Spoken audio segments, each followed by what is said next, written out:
आदमी दिखाया जाता है जिसके कानों में वो क्रिएचर घुस गया था। वो आदमी अपनी वाइफ के पास जाता है और उसे बहुत अजीब तरह से घूरने लगता है। अचानक से वो अपना मुंह खोलता है और उसका मुंह अजीब से क्रिएचर की तरह, किसी डरावने फूल की तरह दिखने लगता है। उसके मुंह के अंदर कई सारी आंखें थी। उसकी वाइफ जब तक कुछ समझती जब तक वो आदमी उसे खा जाता है। इसके बाद हम सिंची को स्कूल जाते हुए देखते हैं, जहाँ उसकी दोस्त हमेशा की तरह उसके साथ जारी होती है। लेकिन यहाँ उसकी दोस्त सतोमी सिंची के बिहेवियर में काफी बदलाव नोटिस करती है। क्लास में भी सिंची के साथ बहुत ही अजीब चीजें होती हैं। जैसे वो अपनी नीचे गिरी हुई इरेजर को उठाने जाता है तो अचानक से उसका हाथ बड़ा होकर उस इरेजर को उठा लेता है। और इतना ही नहीं, गेम खेलते वक्त वो काफी दूर से ही बास्केटबॉल डाल देता है। इन सब इंसिडेंट के बाद सिंची काफी हैरान हो जाता है। घर जाकर वो इसके बारे में इंटरनेट पर सर्च करता है। जब भी वो अपने हाथों पर एक आंख देखता है, लेकिन वो आंख एकदम से गायब हो जाती है। वो एक ब्लेड से अपने हाथ को काटने की सोचता है, मगर तभी उसका राइट हैंड एक बहुत ही अजीब तरह से डरावने से क्रिएचर में बदल जाता है। सिंची की डर के मारे एकदम हालत खराब हो जाती है, मगर फिर उसका हाथ एक क्यूट से एक आंख वाले क्रिएचर में बदल जाता है। सिंची उससे पूछता है कि तुम क्या हो, तब वो क्रिएचर भी उसी की बात को दोहराने लगता है। यहाँ हमें पता चलता है कि उस क्रिएचर को इंसानों की भाषा नहीं आती। अब वो क्रिएचर सिंची के लैपटॉप में और उसकी बुक को पढ़कर इंसानों के तौर तरीके सीखने लगता है। यहाँ एक बात मुझे समझ नहीं आई कि उस क्रिएचर को बुक पढ़ना और लैपटॉप चलाना कैसे आया।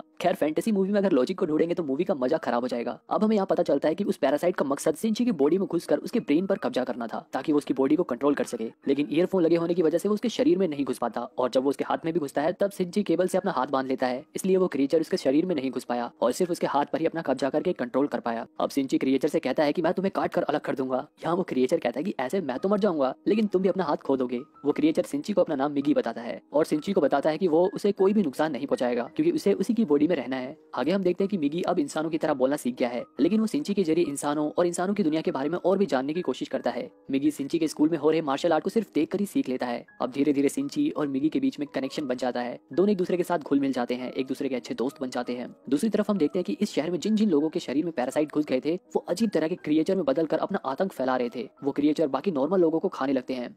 एक दिन स्कूल से वापस आते टाइम मिगी सिंची को खींचकर एक रेस्टोरेंट में ले जाता है, क्योंकि उसे महसूस हो रहा था कि आसपास कोई और भी पैरासाइट है। अंदर जाकर सिंची देखता है कि एक पैरासाइट किसी आदमी को मारकर खा रहा था। तभी वो पैरासाइट इन्हें देख लेता है, लेकिन वो उसे अपना दोस्त समझता है, क्योंकि वो भी तो एक पैरासाइट ही है। लेकिन जब उसे ये पता चलता है कि मिगी सिंची के ब्रेन पर कब्जा नहीं कर पाया है, तब वो पैरासाइट सिंची को मारने जाता है। उसका सर भी एक अजीब से क्रिएचर की तरह खुलता है और सिंची के ऊपर हमला करता है, मगर मिगी उसके सर को काटकर सिंची को बचा लेता है, क्योंकि अगर सिंची मरता तो मिगी भी मर जाता। धीरे धीरे शहर में कई सारे लोग गायब हो रहे थे, बहुत सारी लाशें मिल रही थी, लेकिन पुलिस को कोई भी आइडिया नहीं था कि आखिर इतने खतरनाक तरीके से लोगों को मार कौन रहा है। आगे हम सिंची और मिगी को बात करते हुए देखते हैं। सिंची मिगी से कहता है कि उसे उसके साथियों को रोकना होगा, वो ऐसे इंसानों को मार नहीं सकते। इस पर मिगी कहता है कि पैरासाइट का खाना ही इंसान है। जैसे इंसान खाने के लिए जानवरों को मारकर खाते हैं, वैसे ही पैरासाइट भी इंसानों को खाते हैं, क्योंकि इनका खाना ही इंसान है। अगर इंसान अपना पेट भरने के लिए दूसरे जानवरों को मारकर खा सकते हैं, तो हम पैरासाइट सर्वाइव करने के लिए इंसानों को क्यों नहीं खा सकते? इसमें तो कुछ गलत नहीं है। अब आपको पैरासाइट की ये बात कैसी लगी, मुझे कमेंट में जरूर बताना। अगले दिन स्कूल में मीटिंग के दौरान मिगी को उसके आसपास एक और पैरासाइट होने का एहसास होता है, और ये पैरासाइट और कोई नहीं बल्कि उनकी नई टीचर तामिया होती है। वो भी सिंची को पहचान जाती है, क्योंकि उसके भी शरीर में एक पैरासाइट था।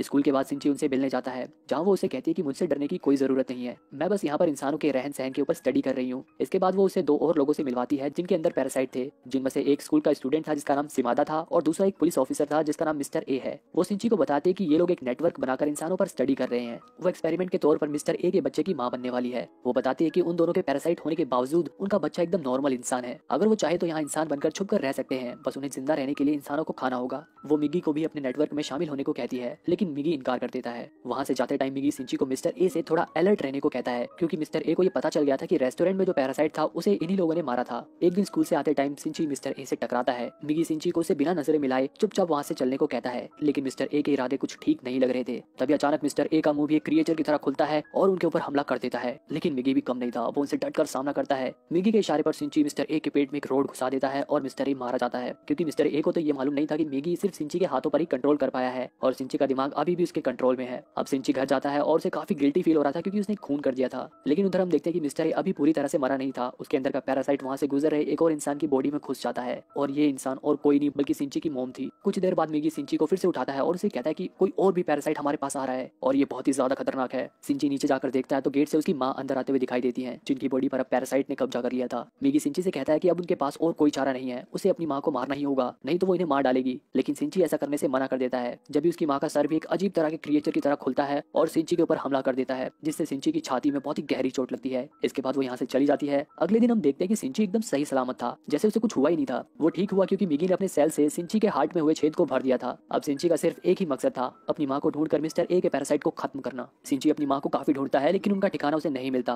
वो तामिया से भी मिस्टर ए के ठिकाने के बारे में पूछता है, लेकिन तामिया उसे कुछ नहीं बताती। सीन बदलता है और हम देखते हैं कि काफी काफी जांच पड़ताल के बाद पुलिस को रेस्टोरेंट में और मिस्टर ए की बॉडी के पास सिंची के फिंगरप्रिंट मिलते हैं, जिसकी वजह से उन्हें उसके ऊपर शक होता है और वो उसे पूछताछ करने के लिए उसके घर जाते हैं। लेकिन यहाँ उन्हें कोई ठोस सबूत नहीं मिलता, इसलिए वो यहाँ से चले जाते हैं। अब क्योंकि मिगी ने सिंची के दिल को अपने सेल से ठीक किया था, इसलिए सिंची में भी मिगी की पर्सनैलिटी आ गई थी। वो भी उसी की तरह थोड़ा थोड़ा बिहेव करने लगा था। पहले वो हमेशा डरा डरा चुपचाप रहता था, लेकिन अब वो एकदम निडर हो गया था। उसके बिहेवियर में काफी बदलाव आ गया था। वो सभी से काफी एरोगेंटली बिहेव करता था। एक दिन जब वो सतोमी के साथ शॉपिंग कर रहा होता है तो रास्ते में मरे हुए कुत्ते को उठाकर डस्टबिन में फेंक देता है। यहाँ फिर से उसकी इस इमोशनल लेस बर्ताव को देखकर सतोमी उससे गुस्सा हो जाती है और दोनों के बीच में फिर से लड़ाई हो जाती है। अब सिंची के हार्ट को अपनी सेल से भरने के बाद मिगी कहता है कि उसे हर दिन कम से कम 4 घंटे सोना होगा और ये नींद उसे कभी भी आ सकती है, और अगर इस बीच किसी भी पैरासाइट ने उसके ऊपर हमला किया तो वो उसकी मदद नहीं कर पाएगा और उसे अकेले ही खुद उससे निपटना होगा। उधर तामिया के कहने पर एक पैरासाइट मेयर की बॉडी पर कब्जा कर लेता है ताकि वो इलेक्शन जीतकर पूरे शहर को कंट्रोल कर सके। इसके बाद हम सिंची के स्कूल में उसी लड़की को देखते हैं जिसे तामिया ने सिंची से मिलवाया था। यहाँ सिमादा सिंची पर नजर रखने के लिए उसके स्कूल को ज्वाइन करता है और सबके साथ काफी फ्रेंडली होने का नाटक करता है। एक दिन पेंटिंग क्लास में एक लड़की सिमादा के सर से एक बाल उखाड़ लेती है, लेकिन हैरानी की बात यह थी कि सर से अलग होने के बावजूद वो बाल हिल रहा था जैसे उसमें जान हो, और इस तरह पूरी क्लास को पता चल जाता है कि सिमादा एक मॉन्स्टर है। अब सिमादा अपने असली रूप में आ जाता है और क्लास में मौजूद सभी बच्चों के ऊपर हमला करता है। उसी क्लास में सतोमी भी मौजूद थी। वो वहाँ पड़ी एक एसिड की बोतल को उठाकर उसके ऊपर फेंक देती है। एसिड गिरने पर सिमादा एकदम पागल हो जाता है और वो अपना आपा खोकर सबको एक एक करके मारने लगता है। इन सब के चिल्लाने की आवाज सुनकर सिंची ऊपर आता है और चारों तरफ इतनी सारी लाशें देखकर उसके होश उड़ जाते हैं। वो किसी तरह सतोमी को बचाकर नीचे कूद जाता है।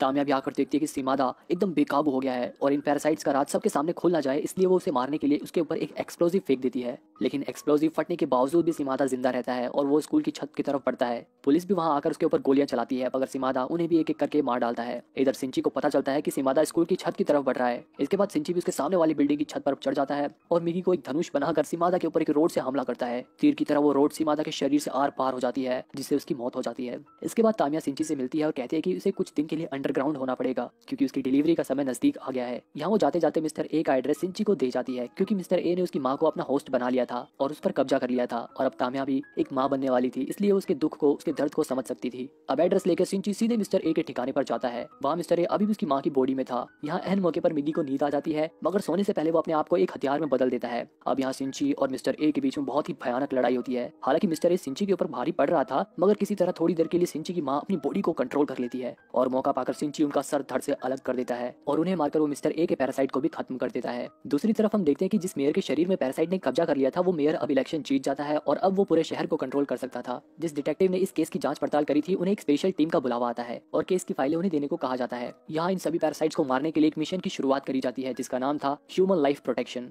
फिर हम तामिया को उस मेयर के साथ देखते हैं जिनके पास एक बहुत ही ज्यादा ताकतवर मिस्टीरियस पैरासाइट था जिसका नाम था गोटो, और वो शायद इनका लीडर भी था। मूवी के लास्ट में सिंची सतोमी से मिलने हॉस्पिटल में जाता है और कसम खाता है कि वो शहर में मौजूद एक एक पैरासाइट को मार